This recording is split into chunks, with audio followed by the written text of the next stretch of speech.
Monsieur le Premier ministre, bonjour. Bonjour. Guillaume Dreux de France Culture et moi-même du Télégramme, nous vous interviewons pour les 13e entretiens Sciences et éthique de Brest, notamment sur l'apport des énergies renouvelables de la mer. Alors, ma première question porte sur la taxe carbone, évidemment.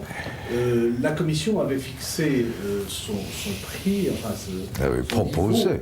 Elle l'avait envisagé à 30 € la tonne. Et finalement, la décision du gouvernement français a été de la porter à 17 €. Est-ce que, à votre avis, c'est suffisamment incitatif pour modifier les comportements ?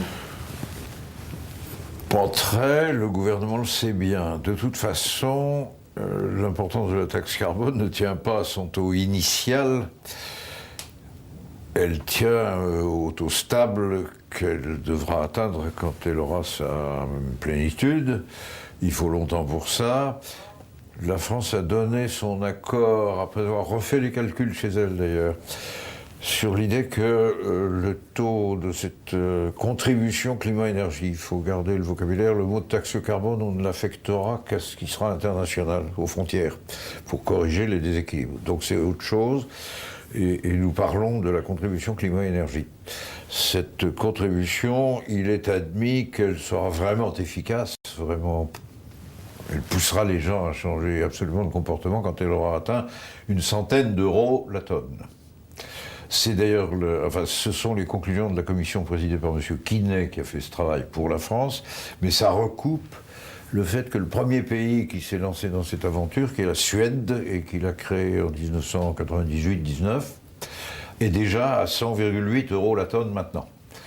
Donc on ira là, ce qui veut dire que le niveau de départ va qualifier une rapidité de croissance plus ou moins forte, et nous avions proposé 32 € la tonne pour que la rapidité de croissance soit pas trop affreuse. Il reste à faire pour atteindre 100 € la tonne en 2030, ce qui est ça l'objectif, on a 22 ans, et il faudrait faire de l'ordre de 4,5% par an à peu près, plus l'inflation. Inflation, 1,5, ça fait du 6% par an au moins, c'est beaucoup, mais enfin c'était tenable.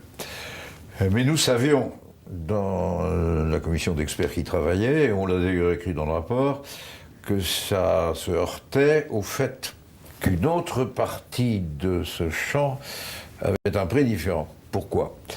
Parce que la première suggestion qui a été faite par la conférence mondiale de Kyoto en 2002 a été de limiter les droits de produire des gaz à effet de serre en plafonnant la permission. Il y a des permis d'émettre du gaz à effet de serre.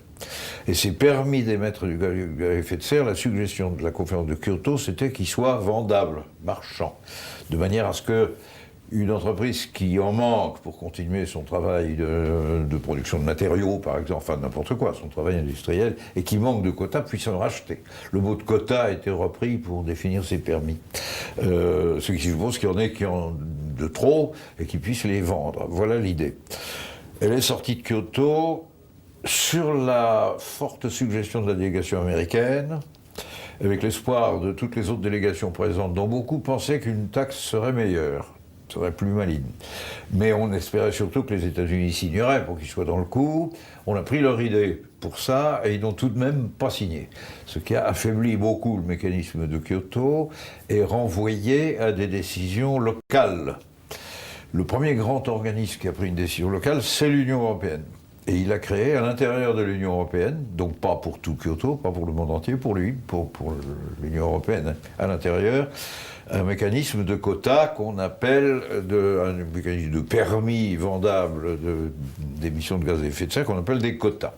Il y a donc un marché, et ce marché, il est malheureusement un peu inquiétant pour deux raisons.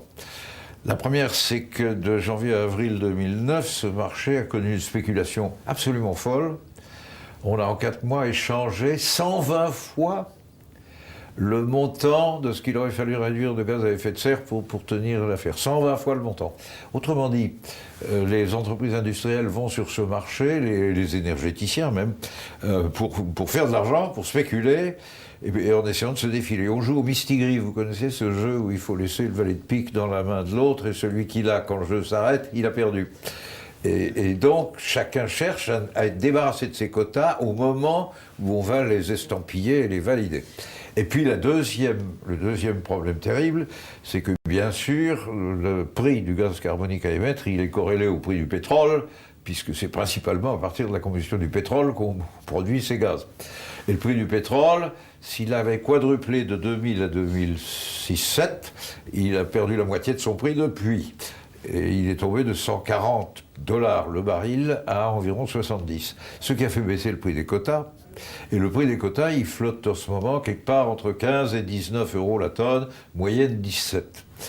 Le gouvernement français s'est donc trouvé dans la situation de savoir s'il osait prendre le risque d'avoir pour la même chose, le même produit, la tonne de gaz carbonique non émis, deux prix différents. Auquel cas, il faut toute une barrière fiscale sérieuse entre les deux pour empêcher qu'il y ait une connexion des deux marchés. Très difficile. Et nous pensions que c'était nécessaire pour que l'ensemble du dispositif devienne plus efficace. Le gouvernement a considéré que ce n'était pas possible, enfin que c'était extrêmement difficile, et a voulu éviter ce risque. Nous voilà donc avec une contribution climat-énergie qui part à 17 € la tonne. C'est pas pour autant que tout est résolu dans la confrontation avec les quotas, parce qu'il y a quand même deux marchés différents, et le prix de la taxe, le prix de cet impôt, il est fixé par l'administration, il est parfaitement stable. Le prix des quotas sur le marché, il va continuer à fluctuer tous les jours.